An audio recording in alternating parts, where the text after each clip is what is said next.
अहानबदा Yamuna मरुइबा update अमा पांदमदगी लखुचगे मिखल हेक लोइबगा मणिपुर की इरांग वारी सानदुना लोइसनना होटनगनी अमित शाह मणिपुर फुरुपनी की मरक्ते इरांग असी हुजिक फावबा सथरकलिबा असिदा लोकसभा मिखल असी हेक लोइबगा नकल अनी की मरक्ते वारी सानदुना वरिसन अमा पुरकनबा होटनगनी हाइना union home minister Amit Shah ना फोंदोखरे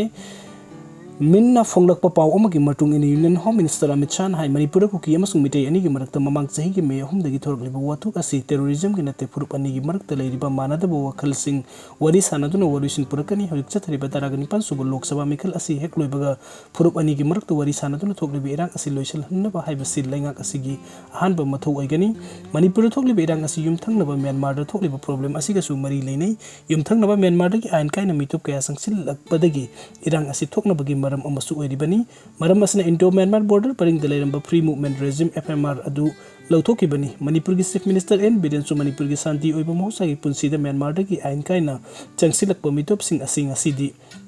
तंगदु लेतादबा लमदम अमा ओहेल्ले हाइबा लैख्रबनी असिगुंबा कया असी यंगलगा नरेंद्र मोदी ने लुसिंगबा लैंगा असिना एफएमआर लौथोकनबा फिरेब लौरखिबनी हाइनासु अमित शाह ना फोंदोखी ममांग चही की मे अहुमदगी कंगलुप अनी की मरक्ता थोकनकिबा इरांग असिना मियोय सनी की मथक्ता सिखरे मियोय लिसिंग हुंफुगी मथक्ता मयुम मकै लैतबा मियोय ओहेनख्रे इरांग मनुंगदा कम्युनिटी अनी की मैकेदगी पुलिस स्टेशन सिंग गी आमरीदगी लूट तौखिबा नोंमै कया ngasi amuk hana recover tawbagi thabak sathari amoromda manipur sahi helaba kangluk ki irang asibu ngasi pawu loisinaba center lengak na matik saba thabuk lokottabagi matakta sahi pharakdaba irang asida prime minister na karigumbo wafam amata phungdoktana khangsinadana lairi haina opposition congress na bjp lengak pu maral siribani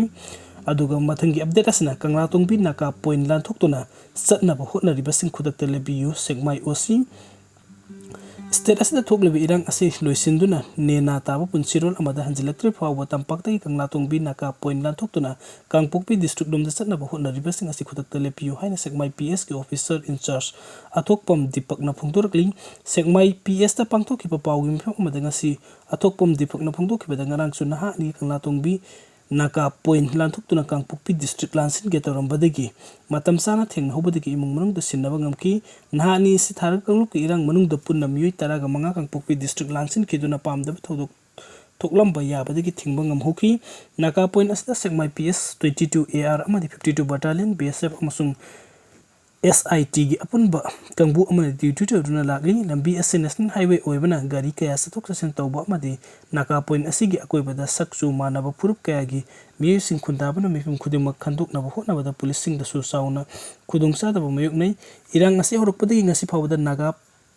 नाका point असी लांसिनदुना संगसिनकिबा मियोय Nepal ngasi फावबु थिबा खंगदना Larry मखाताना असिगुमा पामदबा थौदोक थोक्तनाबा पुलिसना लौकतलिबा थौदांसिंग असिबुसु लमदम असिगी मियामना पुंफाना सोगतपियु हाइकी पनबा याबदि इरांग असिगी मनुंगसना नाका point असी लांसिनदुना संखिबा अखामदगी महिरोय अनि सेकमाइजिंगदगी नहा अनि सेकमाइदगी मियोय अनि अमसुंग थांगमैबन अमदि खोंहामपातगी मियोय अमोम ngasi फावबु मरी मखों खंगदना लैरग्लिबनी